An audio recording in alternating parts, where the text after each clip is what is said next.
हाँ, तो हम लोग स्टार्ट करते हैं आज का पहला क्वेश्चन।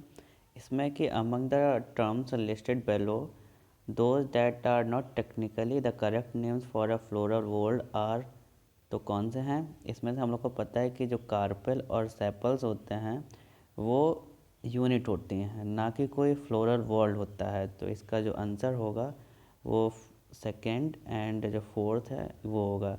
तो सेकंड और फोर्थ कहाँ पे है? सी इज़ द करेक्ट आंसर। इसको मैं अंडरलाइन कर देता हूँ, सर्कल में कर दिया। चलो उसका सेकंड क्वेश्चन देखते हैं कि इसमें है हम लोग को ए टू जी जो फिगर में दे रखे हैं पॉइंट्स, उनको बताना है कि ये कौन से हैं। तो ए जो है वो हम लोग को दिखाई दे रहा है कि यहाँ पे ये ओवरी है, ये ओवरी है।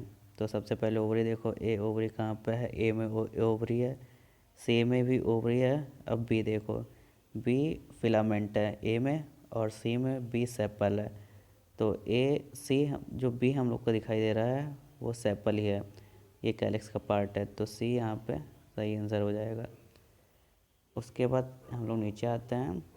Question number third, the proximal end of the filament of stamen is attached to the, तो जैसे कि ये होता है प्रॉक्सिमल एंड फिलामेंट का, तो ये अटैच किससे होता है? थैलेमस से या फिर पेटल्स से। तो यहाँ पे आंसर हो जाएगा थैलेमस या पेटल्स। और ये जो डिस्टल एंड होता है ये किससे अटैच होता है? एंथर से। तो ये एंथर जो ये है ये एंथर है, जो बी है यहाँ पे वो फिलामेंट है। ठीक, इसका ऑप्शंस इस साइड को हैं, तो इस साइड को देख लेते हैं इसका ऑप्शंस। तो ए था इसमें एंथर और बी था फिलामेंट, ये वाला। उसका आता है fifth, a typical angiosperm anther is, typical angiosperm जो एंथर होता है वो डिथेसियस होता है, और डिथेसियस को ही हम लोग बाइलोब कहते हैं। तो इसका आंसर हो जाएगा सी। फिर आता है question number six, identify A to D in the following diagram. तो फर्स्ट ए जो है फिलामेंट है, इट्स फिलामेंट। और तो देख लेते हैं, ए में ए फिलामेंट है, बी में भी ए फिलामेंट है, और डी में भी ए फिलामेंट है। बी ए में दे रखा है पॉलन सैक, बी क्या है ये समझ में तो आ नहीं रहा क्या है। हाँ, ये पॉलन सैक तो नहीं है, पॉलन सैक तो ये सी है। तो बी तो पॉलन सैक हो नहीं सकता, ए वाला गलत है, बी वाला भी गलत है, डी वाला ही फिर सही होगा। आगे देखने की ज़रूरत ही क्या है। फिर आता है seventh, the lengthwise running groove on the anther which separate theca is called. जो lengthwise groove running on the anther which separate theca, तो लाइन ऑफ डेसिंस होती है जो कि यहाँ पे सेपरेट करती है थीका को। फिर आता है question number 8, now the outer most and the inner most wall of layers of microsporangium in an anther और रिस्पेक्टिवली। जो आउटर मोस्ट होती है वो तो एपिडर्मिस होती है, और जो इनर मोस्ट होती है वो टेपिटम। तो it will be fourth, D. फिर आता है ये, pollen grains of different plants differ in, pollen grains किस में डिफर करते हैं? Colour, design, size, shape, size, shape, design, और size, shape, design and colour. Pollen grains देखो, शेप में तो ज़्यादा तक स्फेरिकल ही होते हैं, ज़्यादा तक क्या हमेशा ही स्फेरिकल होंगे। तो साइज भी इतना ज़्यादा डिफर करेगा नहीं, तो कलर और डिज़ाइन ही होगा इसका आंसर बी। जो बी था वो सही है। फिर आता है माइक्रोस्पोरोजेनेसिस इज द, क्या है? डेवलपमेंट ऑफ मेगास्पोर, नहीं माइक्रो है। तो ये पॉलन ग्रेन से रिलेटेड है, development of pollen grain true, और डेवलपमेंट ऑफ मेल गेमेटोफाइट नहीं। हाँ, development of male gametophyte pollen grain नहीं तो मेल गेमेटोफाइट होता है, और development of the female gametophyte. अरे यहाँ पे तो पॉलन ग्रेन भी दे रखा है, मेल गेमेटोफाइट भी दे रखा है, पर हम लोगों को यहाँ पे लगाना चाहिए पॉलन ग्रेन वाला ही, ये ज़्यादा एक्यूरेट होगा। तो बी आंसर है। During microsporogenesis meiosis occurs in, microsporogenesis के टाइम पे मियोसिस कहाँ होता है? मियोसिस होता है माइक्रोस्पोर मदर सेल में। तो इसका आंसर बी हो जाएगा। ट्वेल्थ आता है, माइक्रोस्पोर टेट्राड पॉलन ग्रेन जो है इज़ द रिजल्ट ऑफ, किसके रिजल्ट्स हैं? माइटोटिक सेल डिवीजन, नहीं। Meiotic cell division, true. तो इसका आंसर हो जाएगा बी। नाउ फिर आता है the following is the diagram of transfer section of the anther, identify the parts labelled A, B and C. जो ए है वो कनेक्टिव टिश्यू है, हाँ सही लग रहा है मुझे। तो जो बी है वो इनर मोस्ट है, तो यहाँ पे ये एंडोथेसियम है शायद, हाँ मैच्योर है ना, तो एंडोथेसियम ही होगी। और जो सी है वो है एंडोथेसियम, नहीं पॉलन, हाँ सी तो पॉलन है। तो A connective tissue, B endothecium and C ये वाला सही होगा। उसके बाद इधर आते हैं, which of the following perform microsporogenesis. Microsporogenesis perform कौन करता है? Microspore mother cell, pollen mother cell, दोनों एक ही होते हैं,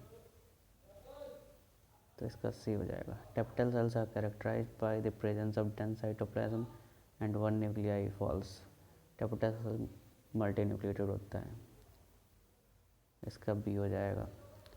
the pollen grain is, pollen grain क्या होता है? An immature male gametophyte, a mature male gametophyte, partially developed male gametophyte, last stage of male gametophyte. Pollen grain is mature male gametophyte या immature male gametophyte? मुझे लगता है ये immature male gametophyte था। Mature male gametophyte के लिए तो इसको वहाँ पे स्टिग्मा पे जाके पॉलन ट्यूब बनाकर उसके बाद 2 मेल गैमेट बनाएगा, तब मैच्योर मेल गैमेटोफाइट कहलाता है। अभी तो ये मैच्योर ही होता है स्टार्टिंग में।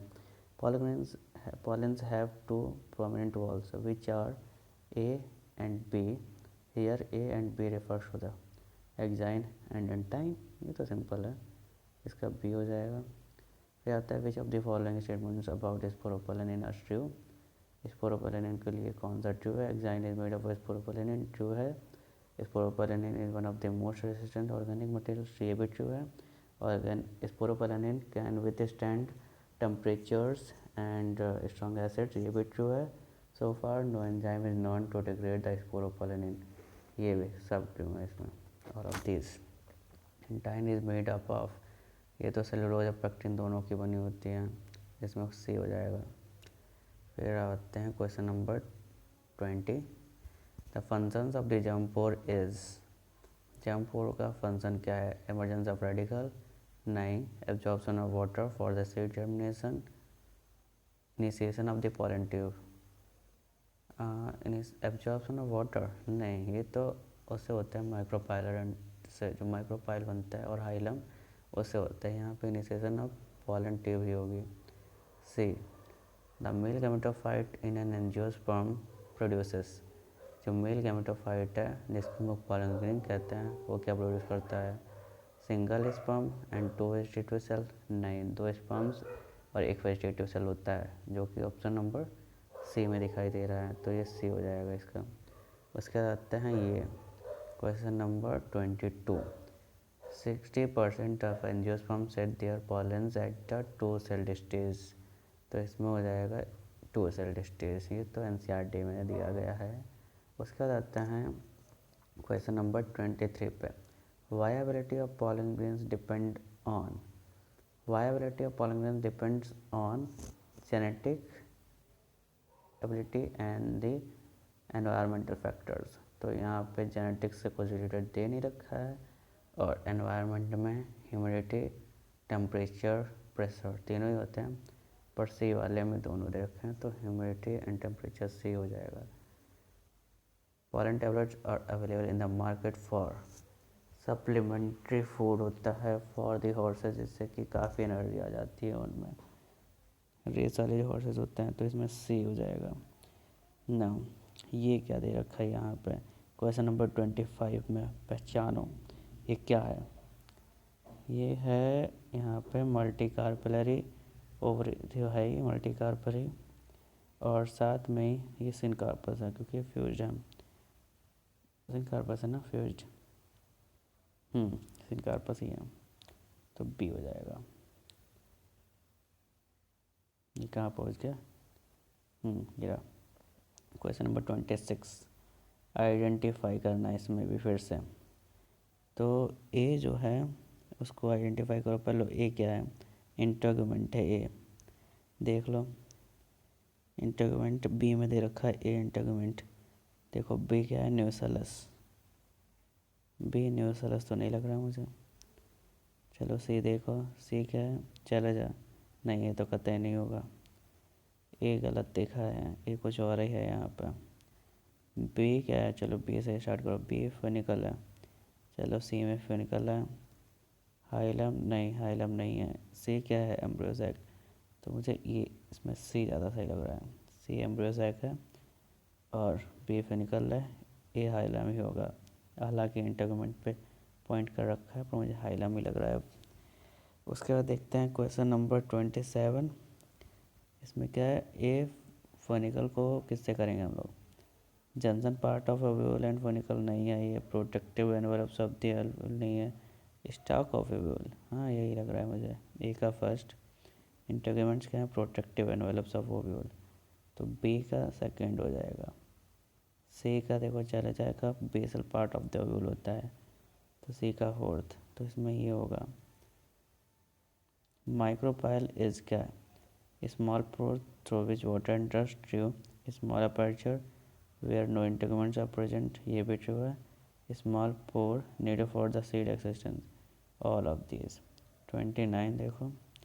एन ओव्यूल इज क्या होता है? Ovule differentiated megasporangium, D differentiated megasporangium, integumented. It's इंटरगमेंटेड।